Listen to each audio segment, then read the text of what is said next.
Do you picture Jennifer Lopez as a highly trained assassin who had to give up her kid and then ends up having to rescue her like 15 years later?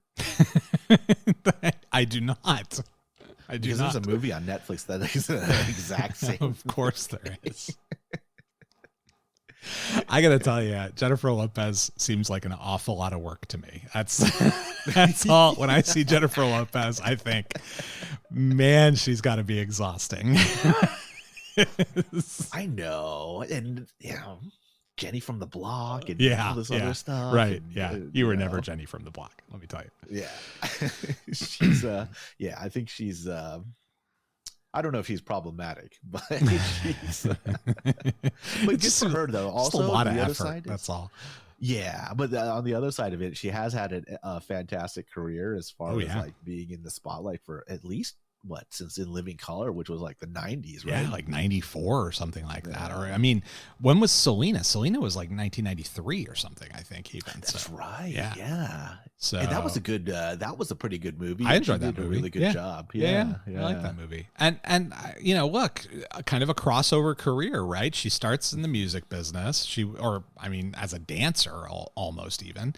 Yeah. And then has a couple successful albums, has a little bit of an acting career, and then kind of blows up with an acting career. It's I don't think she's released an album in years, or if she has, at least a successful album. Yeah. So good for her. Yeah, but maintenance level. But yeah, a lot of work. There's we might have talked about this on the podcast, but there's this great clip of Affleck and her walking back to a car. Yeah, that's right. just see him contemplating every decision he's ever made that's led him to this point. It's a long walk around the back of that car.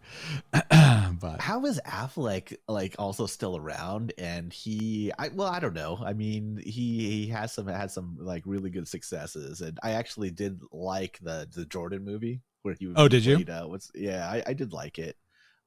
Film it wasn't the greatest thing, but it was. I thought it was decent.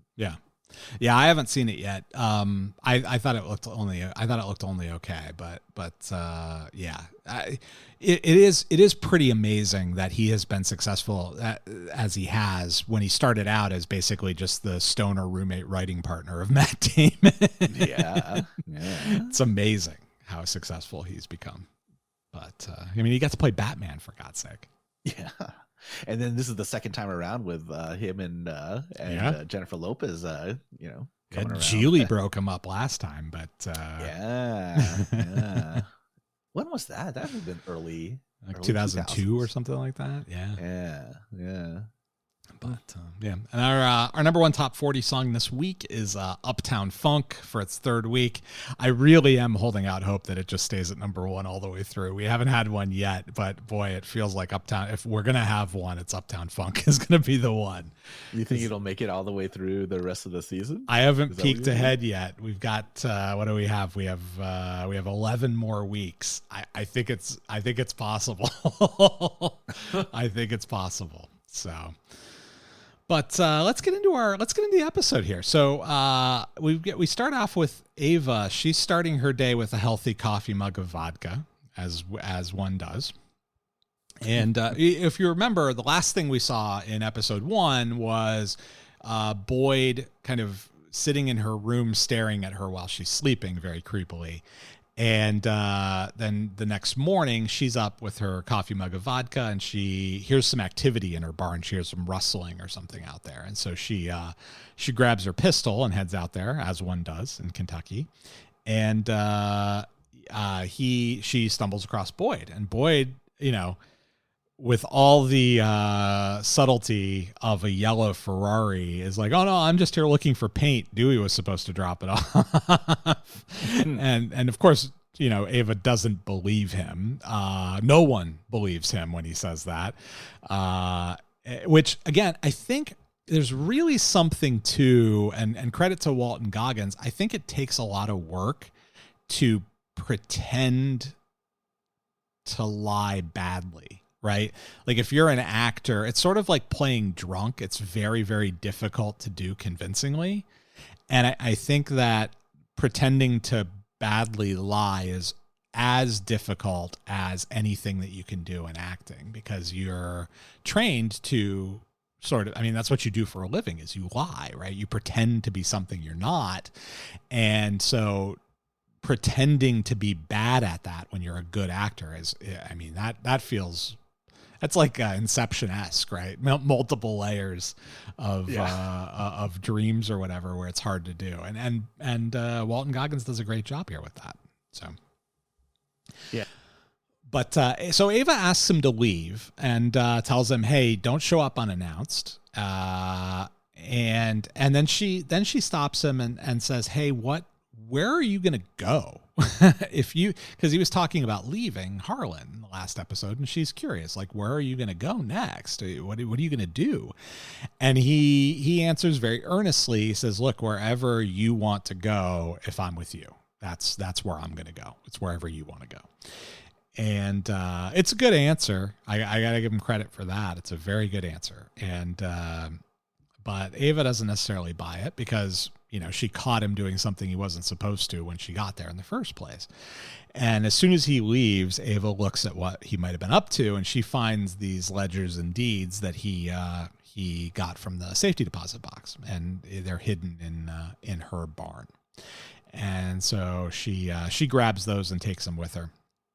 So Tim and Raylan are debating. They're at the marshal's office, and they're debating whether or not the woman from the bank, Joyce Kipling, is being interrogated. She's being interrogated, and they're trying to figure out, like, is she a white supremacist, or is she just afraid of Boyd? Because she's not IDing Boyd Crowder, and they're curious. And so I think that, it's a 50-50 shot for them, right? Like, you see somebody who looks like Joyce and Harlan, it's like, oh yeah, you know what? She might actually be a white supremacist. You never know. She might.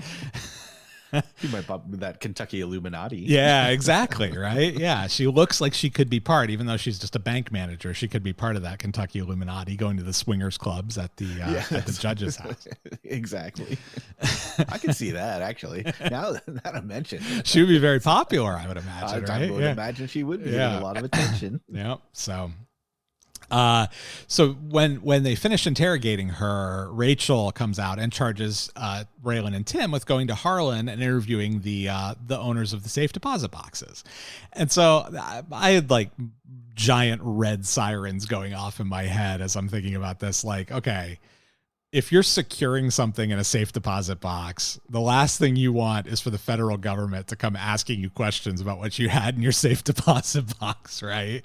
Yeah. Like, the likelihood that it's, illicit or illegal, or you're hiding assets from the government or something like that, is seemingly high, especially if you were targeted for theft by some super bad guys, right? Like, they know that whatever you're doing is some shady stuff, and so they're trying to steal your shady stuff out of your box because they know you can't go to the cops. Yep, exactly. I don't feel like they're going to get a whole lot of straight answers from the you should. Why would you talk to the government? Right, exactly. Yeah, like that again. One of the if you don't learn anything else listening to the Justified or listening to the Groundless podcast, remember this: don't talk to the cops about anything ever. It's that simple. Wasn't like a couple of They're years not ago? your friends. It was they went and raided. I forgot. Maybe it was the FBI. But U.S. private vaults. Yeah. Because and they didn't even have a warrant or anything. It was just like they just basically emptied out the whole facility out there. Not only did they not have a warrant, they were specifically told to not do what they did. Yeah. And by a judge. And nothing ever came of it. It's wild to me. They had to return all this or most of the stuff. Which is good, from a civil asset forfeiture standpoint. We talked about how much bullshit that is before, but no repercussions for the people involved. It's crazy. Did anybody get fired? Did anybody get a letter in their file? Maybe a letter in the file. Maybe a demerit. They got a sad face on their poster for the week. It was like 0 days since we violated somebody's rights, something like that. That sign's always up at the ATF, right? 0 days.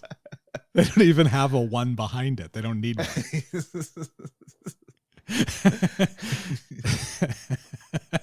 So I'm guessing that Raylan and Tim are not going to get a lot of luck talking to the owners of the boxes, but we'll see. While all of that is going on, our new friend who we know works for Avery Markham, but we don't know a whole lot else about him yet, is talking to some property owners about another piece of land that he's trying to acquire, and I've got a clip of that. Glorious morning, isn't it? That what you're selling? You mean positivity and charm, then perhaps I am. Don't know what's more slick, your mouth or your ride. You believe in all my days I've never driven a Mercedes? Take it for a spin? Handsome young man comes to my house, spewing sunshine, offering a ride in his Mercedes.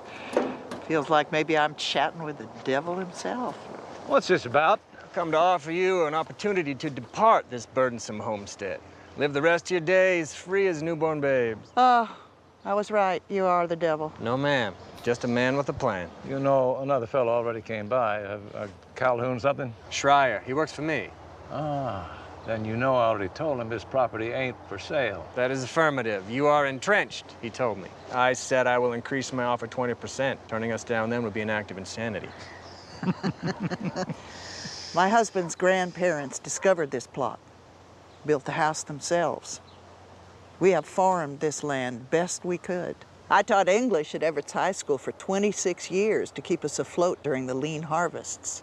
It's a legacy, you see, and one we don't intend to discard. Well, nothing lasts forever. Except this conversation, it seems. Oh, you do not want to send me away empty-handed. What I hear, we wouldn't be the first. After Calhoun came by, I asked around. I know you've been chasing the Givens property. I know he turned you down. We'll have the Givens property soon enough.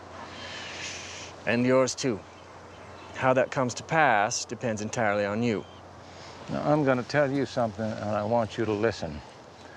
There ain't no version of this story that ends with us selling this house to some peacock.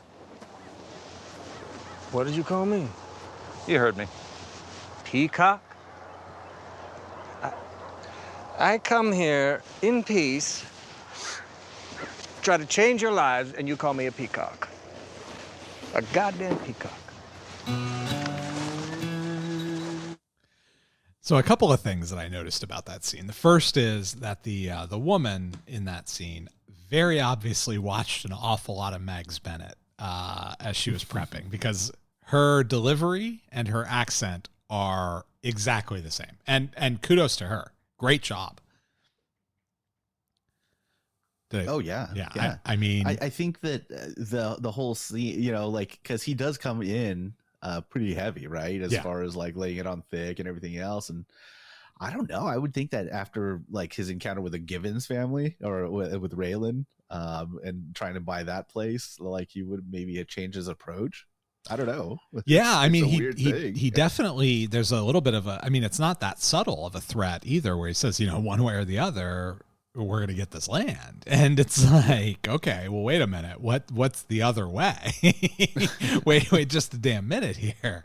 When you say other, what do you mean? And you know, the implied threat of, oh, the Givens property will be ours soon enough too. You know, it's all very clearly telegraphing to us, the audience, that, hey, this guy's a serious player. And he's probably not to be trifled with. He doesn't scare easily, and he has to work himself up to get offended by the peacock insult, right? you hear, I mean, you can only imagine the stuff that this guy has heard, and he's got to take umbrage to being called a peacock. It's quite amusing the way he does it, and then the way he wipes his nose on their clean laundry is just. But there's that whole thing of people going onto private property, you know, somebody, they could just as easily have disappeared him if they wanted to. Well, I don't know about that particular, but you know, you go to a, you know, like in that part of the country where people have, you know, like the freedom to defend themselves. Yeah, you turn around in the wrong driveway. Yeah. Oh yeah. So I don't know. I find it kind of, he's out of fish out of water, I guess. Is For sure.